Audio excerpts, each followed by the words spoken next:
தெய்வம் நீ என்று உணர் யூடியூப் சேனல் உங்களை அன்புடன் வரவேற்கிறது.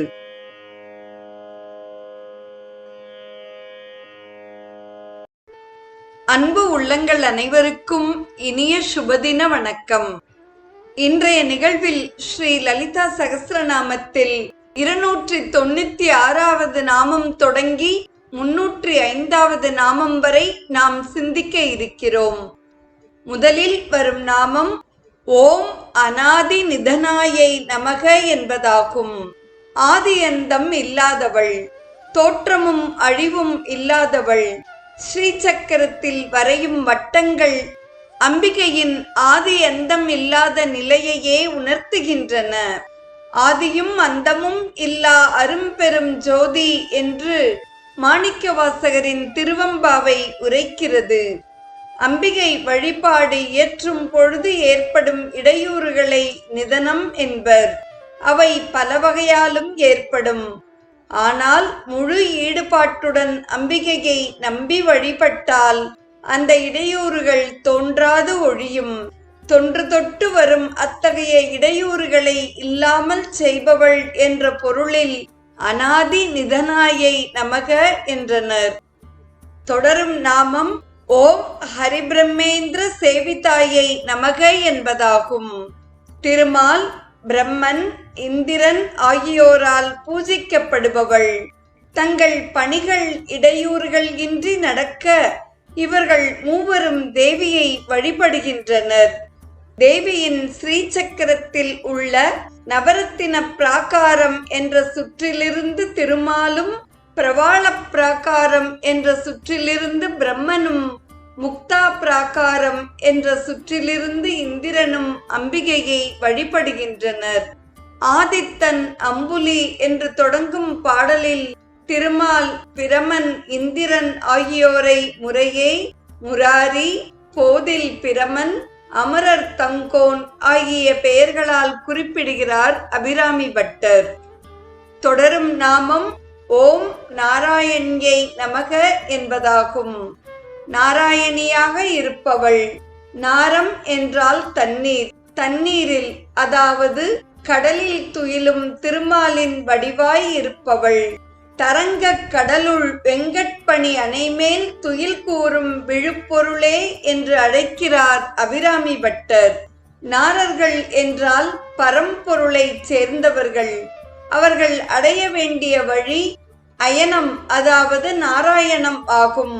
அச்சொல் சிவனையும் திருமாலையும் குறிக்கும். சிவனின் சக்தியாகவும் திருமாலின் தங்கையாகவும் திகழ்பவள் நாராயணியாகிய அம்பிகை. சுபாஷ்வம் என்ற திருத்தலத்தில் பீட தேவதையாக விளங்குபவள் நாராயணி ஆவாள். தொடரும் நாமம் ஓம் நாதரூபாயை நமக என்பதாகும். ஒலி வடிவானவள். நாதம் என்பது வரம்புக்கு உட்பட்ட லயத்துடன் கூடிய ஒலியாகும். அதன் வடிவானவள் அம்பிகை. குண்டலினி யோகிகளுக்கு உள்ளே கேட்கும் நாதத்தின் வடிவாகவும் காட்சி கொடுக்கிறாள் அம்பிகை. நாத வெள்ளம் பெருக்கெடுக்கும் திருவையாற்றில் ஓசை ஒலியெல்லாம் ஆனாய் நீயே என்று ஈசனை புகழ்ந்து பாடினார் அப்பர் பெருமான். ஈசன் நாதத்தையே திருமேனியாக உடையவன் என்ற பொருளில் நாத தனும் அனிஷம் சங்கரம் என்று பாடினார் தியாகராஜ சுவாமிகள். நரம்பை அடுத்த இசை வடிவாய் நின்ற நாயகி என்றார் அபிராமி பட்டர். நாத வடிவானவளே, நல்ல உயிரே கண்ணம்மா என்று பாடினார் பாரதியார். நாதாதி குருகுஹோ ஜெயதி என்று தமது முதல் கிருதியை தொடங்கினார் சங்கீத மூர்த்தியும் ஸ்ரீவித்யா உபாசகருமான ஸ்ரீ முத்துசுவாமி தீட்சிதர். அம்பிகை வழிபாட்டை ஸ்ரீவித்யா உபாசனை என்பது போல் இசை வழிபாட்டையும் நாதோபாசனை என்று குறிப்பிடுகின்றனர். இதிலிருந்தே தேவி நாத வடிவானவள் என்பதை நாம் உணரலாம். தொடரும் நாமம் ஓம் நாமரூப விவர்ஜிதாயை நமக என்பதாகும். பெயரும் உருவமும் அற்றவள். நிர்குண பிரம்மமாக திகழும் பொழுது பரம்பொருளுக்கு பெயரும் உருவமும் இல்லை. ஒரு நாமம் ஒரு உருவம் இல்லார்க்கு 1000 திருநாமம் பாடி தெள்ளைனம் கொட்டோமோ என்றும் ஏதவன் ஊர் ஏதவன் பேர் என்றும் மாணிக்கவாசகர் பாடுகிறார். மலைமகள் என்பதும் நாம் இவள் தகைமையை நாடி விரும்புவதே என்ற இடத்தில் அவளுக்கு பெயர் எதுவும் இல்லை என்பதை அபிராமி பட்டரும் குறிப்பிடுகிறார். தொடரும் நாமம் ஓம் ஹ்ரீங்கார்யை நமக என்பதாகும். ஹ்ரீங்கார வடிவினள். ஹ்ரீங்காரம் என்பது ஒரு பீஜாட்சரம். அதன் வடிவானவள் ஹ்ரீங்காரி என கூறப்பட்டாள். புவனேஸ்வரியை குறிக்கும் பீஜாட்சரம் ஹ்ரீம் மந்திரமே ஆகும்.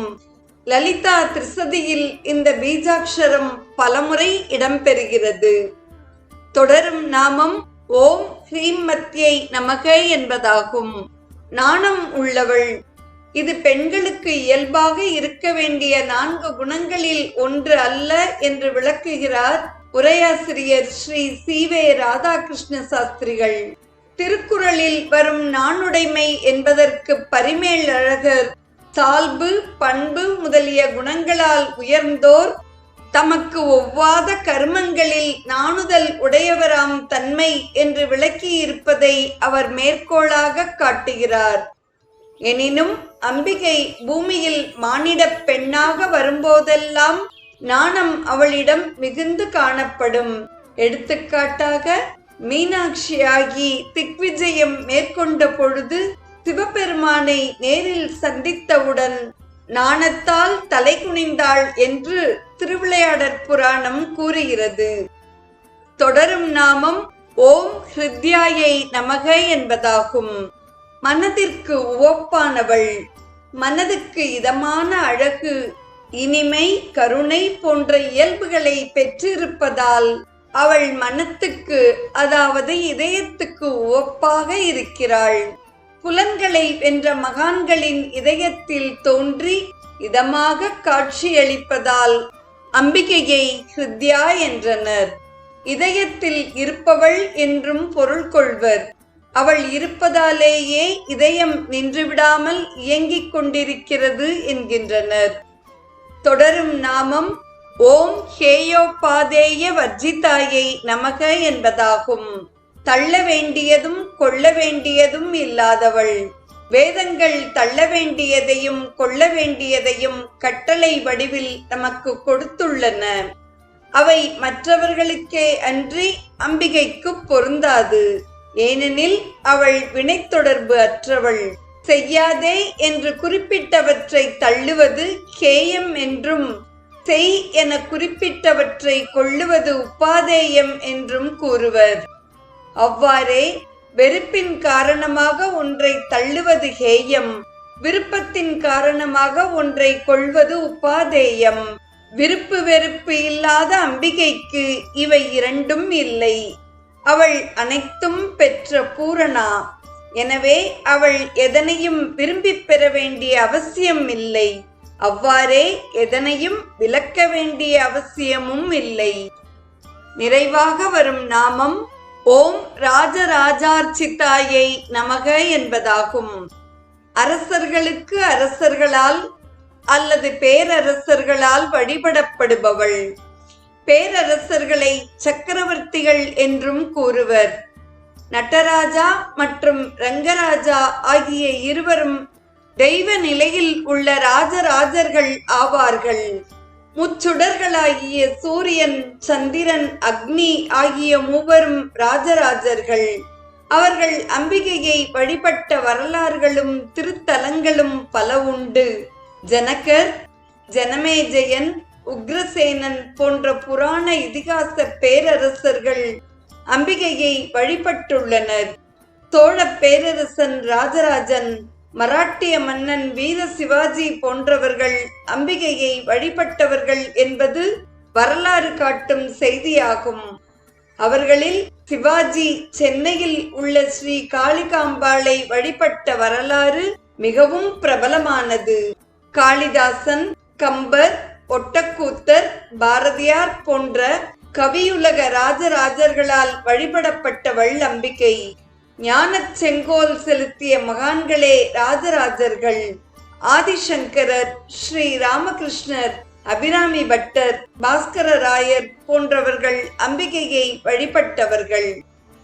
இயற்கை என்று உன்னை உரைப்பார், சிலர் இணங்கும் ஐம்பூதங்கள் என்று இசைப்பார், செயற்கையின் சக்தி என்பார், உயிர் தீ என்பர், அறிவென்பர், ஈசன் என்பர், வியப்புறு தாய் நினக்கே இங்கு வேள்வி செய்திடும் எங்கள் ஓம் என்னும் நயப்படும் அது உண்டே, சிவநாட்டியம் காட்டி நல்லருள் புரிவாய் என்ற மகாகவியின் சிறந்த பிரார்த்தனையோடு இன்றைய நிகழ்வு நிறைவுறுகிறது.